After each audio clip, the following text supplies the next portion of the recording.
Baiklah, Assalamualaikum warahmatullahi wabarakatuh. Kami dari kelompok yang beranggotakan saya sendiri sebagai moderator Mapiksan, ada Arya Apandi, ada Bondan Satrio, ada Rahmatami Putri, dan yang terakhir ada Ramadan.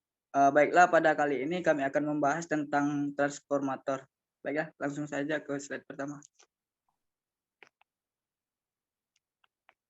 Baiklah, transformator. Secara umum, transformator atau sering disingkat dengan istilah trafo adalah suatu alat listrik yang dapat mengubah taraf suatu tegangan AC ke taraf yang lain. Maksudnya dari pengubahan taraf tersebut, diantaranya seperti menurunkan tegangan AC dari 220 PAC ke 12 PAC, ataupun menaikkan tegangan dari 110 PAC ke 220 PAC.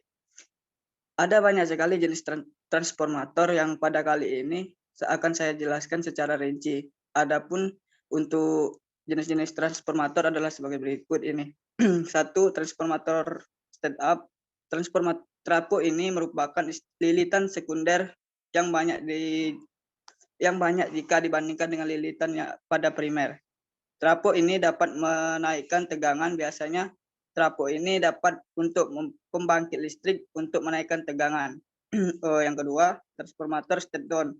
Trafo ini hanya mempunyai jumlah lilitan sekunder yang sedikit dari jumlah lilitan primernya dan mempunyai fungsi untuk penurunan pada tegangan. Baiklah, yang ketiga, transformator instrumental. Untuk pengukuran yang terdiri dari trafo arus dan tegangan, dipakai untuk menurunkan tegangan dari arus agar masuk ke alat ukur. Trafo pada sistem tenaga untuk kapasitas besar dapat diukur 3 fase, dan untuk kapasitas kecil dapat dihubungkan 1 fase. Dalam rangkaian elektronik, trafo digunakan untuk gandengan impedansi antara sumber dan beban, memisahkan satu rangkaian dan rangkaian yang lainnya. Baiklah, untuk selanjutnya akan dijelaskan oleh kawan saya, Ramadan. Padanya dipersilakan. Baik, saya melanjutkan dari presentasi waktu Isan. Sini saya melanjutkan dari konsentrasi trafo. Konsentrasi trafo umumnya, konsentrasi trafo daya secara singkat terdiri dari A. Inti yang terbuat dari lembaran-lembaran plat besi, lunak, atau baja silikon yang diklaim jadi satu. B. Belitan dibuat dari tembaga dengan cara membelitkan pada inti berbentuk konsentris atau spiral. C. Sistem pendinginan pada trafo dengan daya yang cukup besar. D. Bushing untuk menghubungkan rangkaian trafo dengan rangkaian luar. Ada antara inti dan belitan akan memberikan dua jenis trafo berikut. A.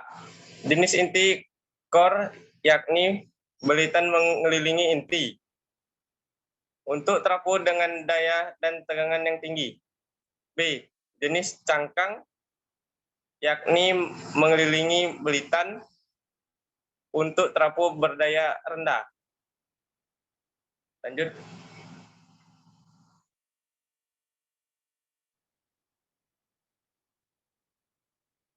Di sini ada prinsip kerja trafo. Prinsip kerja dari trafo melibatkan bagian-bagian utama pada trafo, yaitu kumparan primer, kumparan sekunder, dan inti trafo. Kumparan tersebut mengelilingi inti besi dalam bentuk lilitan. Apabila kumparan pada sisi primer trafo dihubungkan dengan suatu sumber tegangan bolak-balik sinusoida buka kurung V tutup kurung, maka akan mengeluarkan aliran bolak-balik yang juga sinusoida pada kumparan tersebut. Arus bolak-balik ini akan menimbulkan fluks magnetik yang sefasa juga dan juga sinusoida di sekeliling kumparan. Akibat adanya inti trafo yang menghubungkan kumparan pada sisi primer dan kumparan pada sisi sekunder, maka flux magnetik akan mengalir bersama pada inti trafo dari kumparan primer menuju kumparan sekunder, sehingga akan mengakibatkan tegangan induksi pada sisi sekunder trafo. Lanjut. Baik, di sini ada contoh soal 1. Yang pertama, suatu trafo ideal 60 Hz berlitan primer mempunyai jumlah lilitan sebanyak 4.800. Diberi tegangan dari sumber sebesar 2.300 volt. Yang A, flux. Untuk penyelesaian yang A, ini terdapat hasil 1,8 kali 10 pangkat 5 Maxwell. Yang B, lilitan sekunder bila tegangan 230 volt. Di sini penyelesaian terdapat 480 lilitan. Next.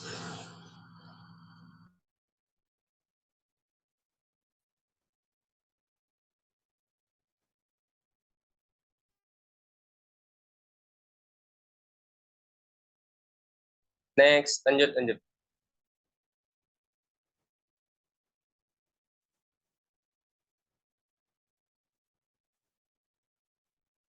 Di sini ada contoh soal lagi.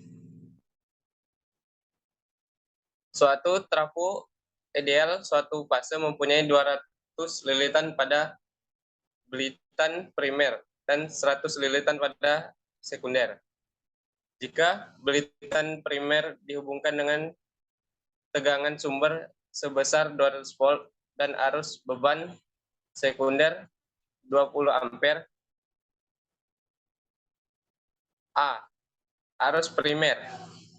Yang B, tegangan sekunder. Untuk penyelesaian yang A, arus primer itu terdapat 10 ampere. Untuk penyelesaian yang B, tegangan sekunder itu terdapat 100 volt. Mungkin itu saja untuk dari saya. Dilanjutkan. Baiklah, akan dilanjutkan oleh Arya Apandi Putra. Kepadanya saya persilakan. Next.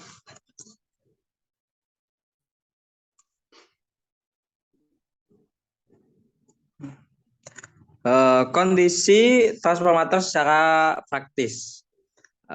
Transformator yang telah dibahas sebelumnya adalah trafo ideal.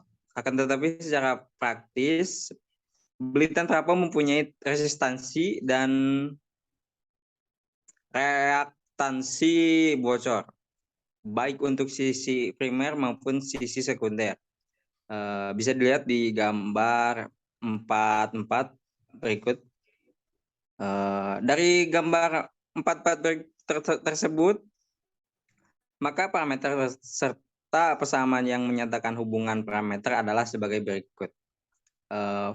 V1 sama dengan flux bocor primer, V2 sama dengan flux bocor sekunder, R1 sama dengan resistansi belitan primer, R2 sama dengan resistansi belitan sekunder, X1 sama dengan reaktansi bocor induktif dari lilitan primer karena flux bocor primer, V1. X2 reaktansi bocor induktif dari lilitan sekunder karena flux bocor sekunder, V2. Untuk impedansi belitan primer dinyatakan oleh persamaan berikut ya, bisa dilihat di bawah. Impedansi belitan sekunder dinyatakan oleh persamaan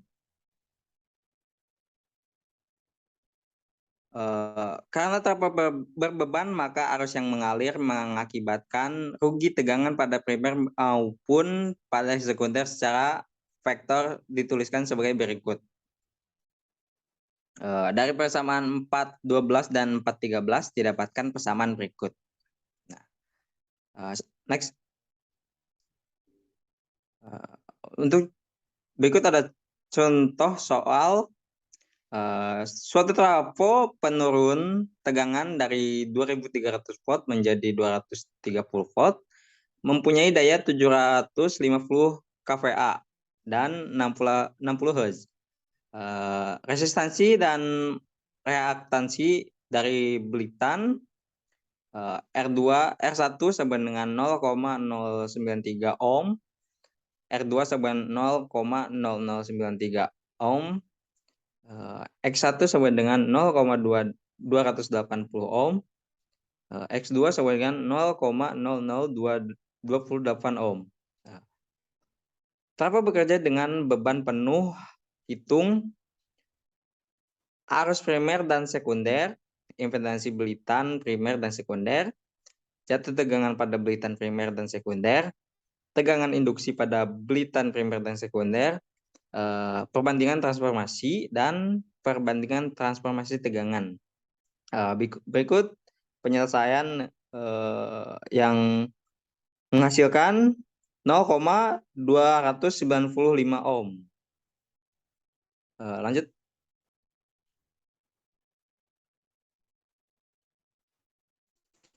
Nah, untuk selanjutnya adalah rangkaian ekivalen transformator. Rangkaian ekivalen dari sebuah mesin atau perangkat elektronik hanya merupakan interpretasi dari persamaan yang menggabungkan resistor tetap atau resistor variabel dan reaktansi yang secara tepat mensimulasikan atau menggambarkan perilaku lengkap mesin. Secara umum, masalah yang berkaitan dengan tegangan dan arus transformator dapat diselesaikan dengan menggunakan diagram Pasor. Namun, untuk memudahkan perhitungannya jauh lebih mudah dengan menggunakan rangkaian ekivalen transformator. Berikut gambar rangkaian listrik dari trafo berbeban. Jadi gambar di atas menunjukkan rangkaian ekivalen dari sebuah transformator di mana kita dapat membayangkan bahwa tahanan dari reaktansi dari belitan primer dan sekunder adalah eksternal, dalam kurung ditunjukkan secara terpisah terhadap belitan. Next.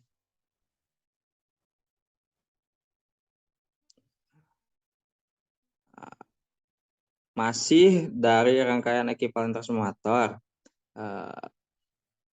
Untuk membuat perhitungan, maka rangkaian trafo pada gambar 4,45 harus dirubah menjadi rangkaian ekivalen atau rangkaian pengganti trafo, yakni tegangan dan arus serta independensi dari kedua sisi disatukan ke salah satu sisi.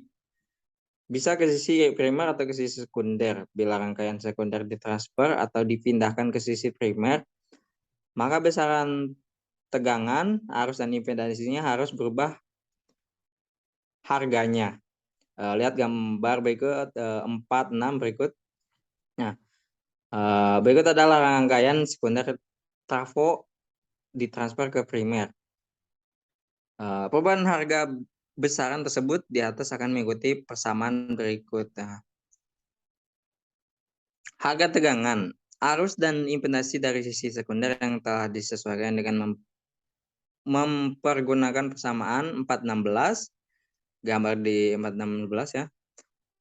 Berarti besaran komponen di sisi sekunder telah ditransfer ke sisi primer sehingga gambar 46 dapat digabung dengan gambar 45 menjadi gambar yang rangkaian ekivalen yang sebenarnya dari trafo.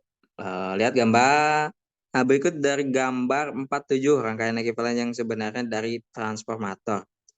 Dari rangkaian ekivalen tersebut dapat dihitung impedansi total rangkaian yang diberikan ke sumber V sebagai berikut.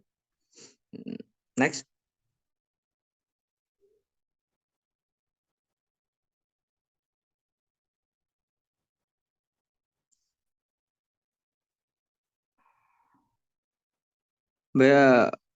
Lanjut, contoh soal.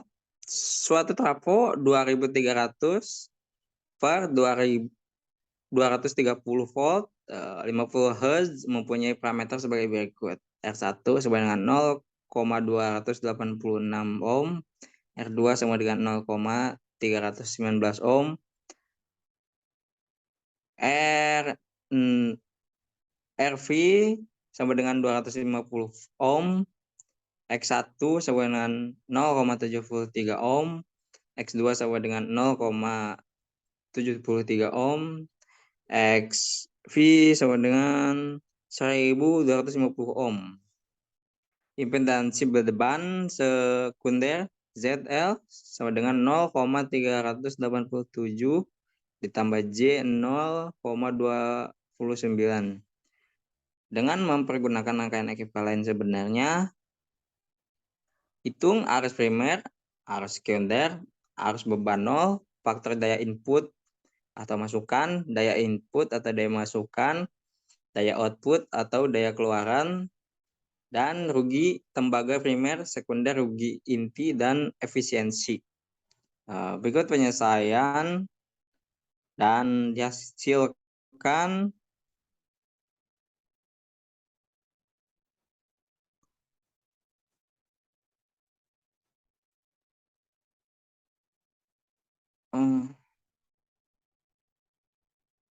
cos 33,7 derajat sama dengan 0,832 mengikut. Next.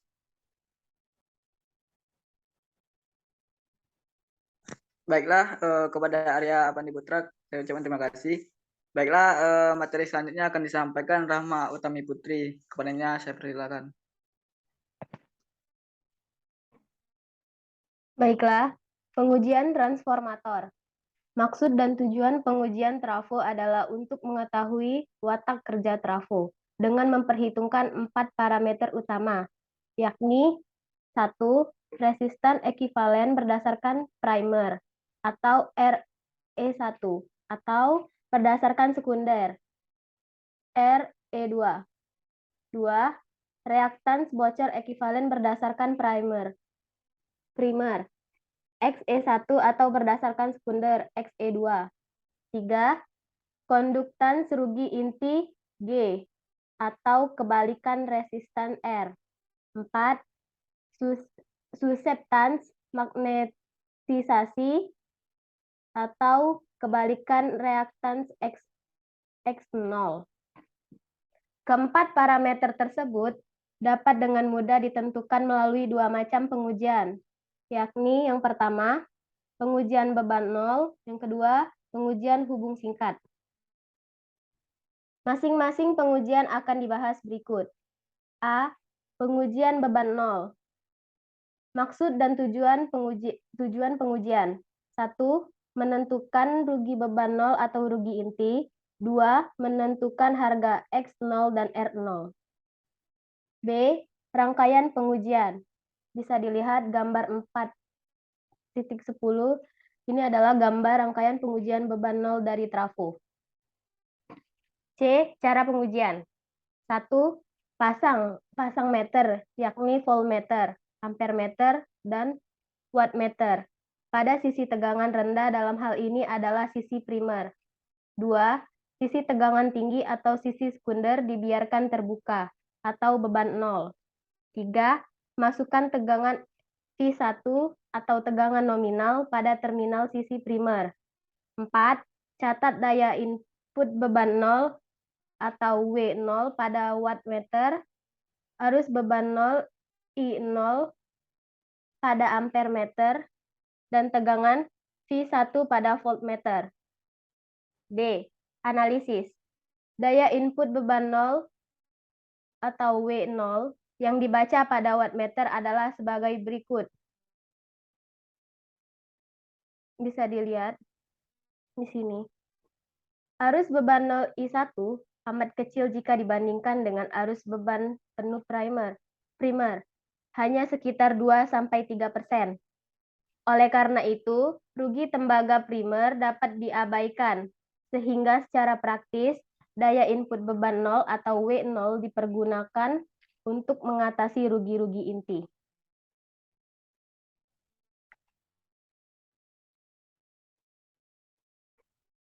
B. Pengujian hubung singkat. Ini yang tadi ya. Beda. A. Maksud dan tujuan pengujian. 1. Menentukan impedans ekivalen ZE1 dan ZE2.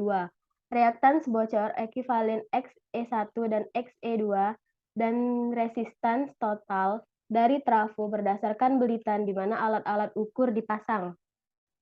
Dengan diketahuinya ZE1 dan ZE2, maka jatuh tegangan total dalam trafo berdasarkan sisi primer atau sisi sekunder dapat dihitung sehingga regulasi trafo dapat ditentukan.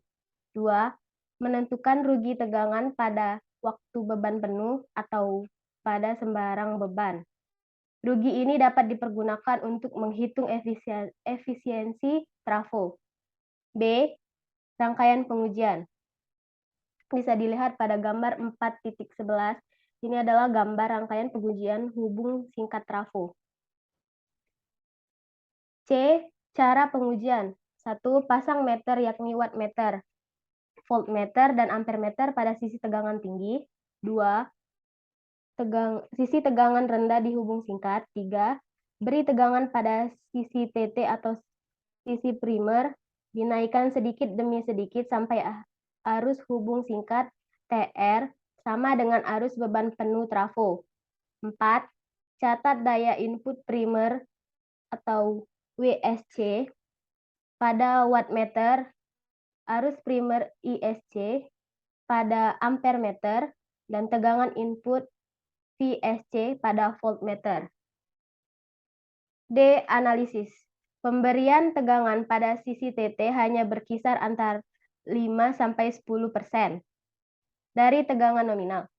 Maka flux yang terjadi pada inti juga hanya sekitar 5-10% dari flux nominalnya. Sehingga rugi inti sangat kecil dan daya input yang terbaca pada wattmeter merupakan rugi tembaga. Untai ekivalen trafo pada kondisi hubung singkat adalah sebagai berikut. Jika VSC adalah tegangan yang dibutuhkan untuk mendapatkan arus beban penuh pada waktu hubung singkat, maka ZE1 sama dengan VEC per I1. WSC sama dengan I1 pangkat 2 dikali RE1. Lalu RE1 dikurang WSC dibagi I1 pangkat 2. XE1 sama dengan akar ZE1 pangkat 2 dikurang RE1 pangkat 2. Contoh soal. Suatu trafo fasa tunggal 200/400 volt, 50 Hz, untai ekivalennya didapatkan dari data pengujian berikut. Pengujian beban 0 sama dengan 200 volt, 0,7 ampere, 70 watt pada sisi TR. Pengujian hubung singkat 15 volt, 10 ampere, 85 watt pada sisi TT. Hitung tegangan sekunder bila melayani beban 5 kW pada faktor daya 0,8 mengikuti dan tegangan primer 200 volt. Penyelesaiannya bisa dilihat di sini.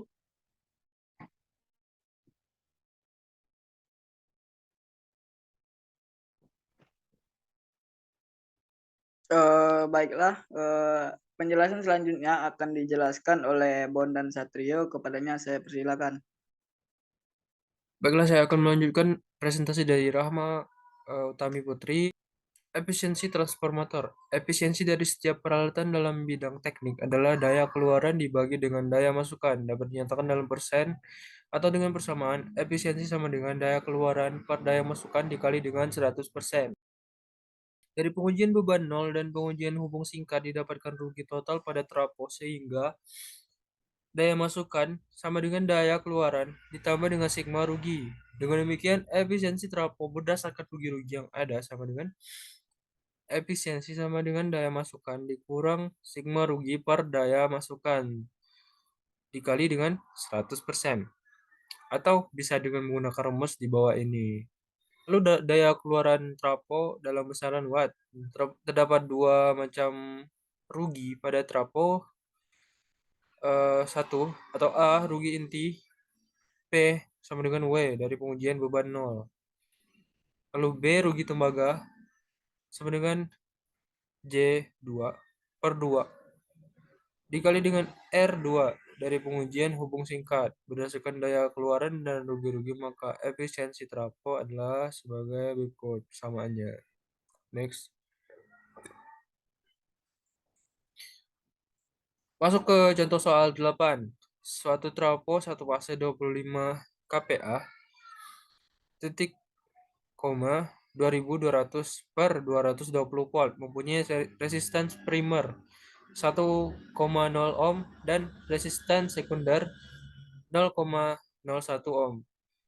Hitung efisiensi pada waktu beban penuh dengan faktor daya 0,8 jika rugi inti dari trafo sama dengan 80% dari rugi tembaga pada waktu beban penuh. Penyelesaiannya adalah sebagai berikut.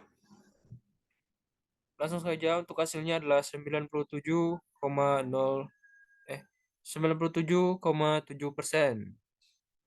Pada trafo yang komersial dikenal efisiensi sepanjang hari atau efisiensi operasional selama 24 jam dengan persamaan energi keluaran dalam kWh per energi masukan dalam kWh.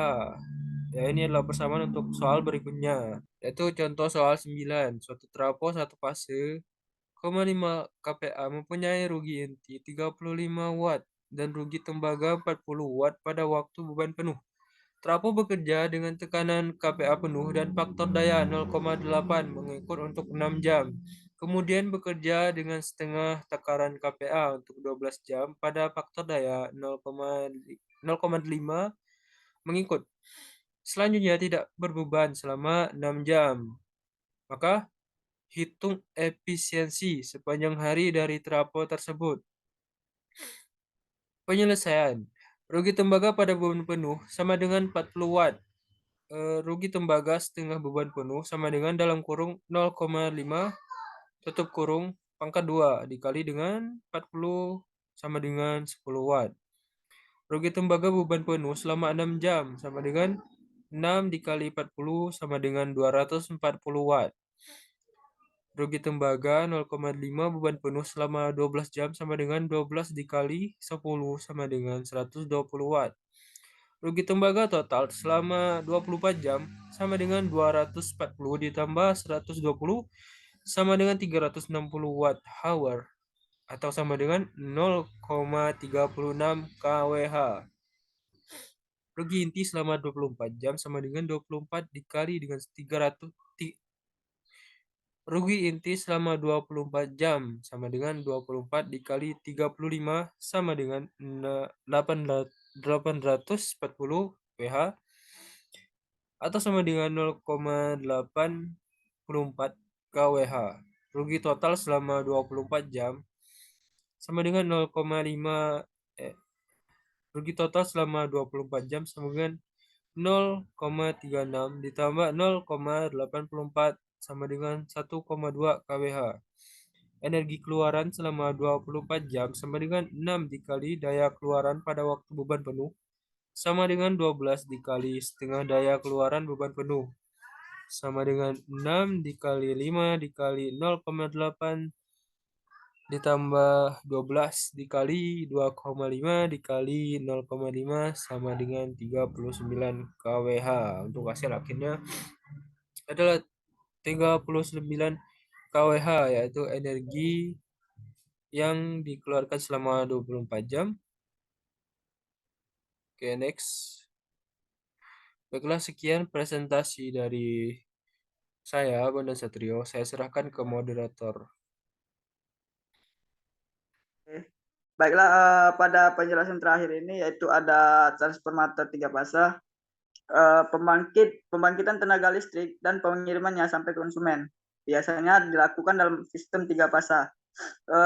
Dengan demikian dibutuhkan trafo 3 fase. Pada pembangkit untuk menaikkan tegangan dari tegangan pembangkitan menjadi tegangan transmisi. Juga didistribusi untuk menurunkan tegangan dari tegangan transmisi menjadi tegangan transmisi maupun ketegangan distribusi. Konstruksi trafo 3 fase sama halnya seperti pada trafo 1 fase yang terdiri dari jenis inti dan jenis cangkang. Juga dapat merupakan satu kesatuan trafo 3 fase terpadu, tetapi juga dapat disusun dari 3 trafo 1 fase menjadi satu trafo 3 fase. Dalam hal konstruksi, satu trafo 3 fase yang disusun dari 3 trafo 1 fase. Maka ketiga trafo 1 fase disebut harus identik. Kalau tidak, maka akan timbul kesalahan yang fatal. Apalagi kalau kapasitas trafo tersebut cukup besar. Pemilihan apakah mempergunakan satu trafo 3 fase yang terpadu atau satu trafo 3 fase yang disusun dari 3 trafo 1 fase disesuaikan dengan kebutuhan. Dalam bidang ketenaga listrik, untuk tegangan sistem di bawah 230 kV dapat dipergunakan satu kesatuan trafo 3 fase terpadu. Tetapi untuk tegangan sistem tinggi lebih dari 230 kV dapat mempergunakan satu trafo 3 fase yang disusun dari tiga buah trafo 1 fase karena masalah pengangkutan dari pabrik pembuatan ke lokasi di mana akan dipasang. Adapun hubungan trafo 3 fase adalah sebagai berikut. 1, 3 fase hubungan bintang atau disebut Y. 2, 3 fase hubungan delta atau delta. Yang ketiga, 3 fase hubung bintang atau delta, atau sebaliknya delta atau bintang.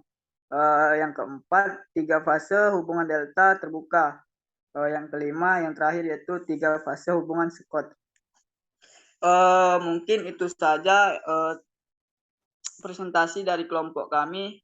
Jika ada kata-kata yang salah dari kelompok kami mohon maaf, dan saya sebagai moderator mohon maaf bila ada kata-kata yang salah. Saya akhiri, wassalamualaikum warahmatullahi wabarakatuh.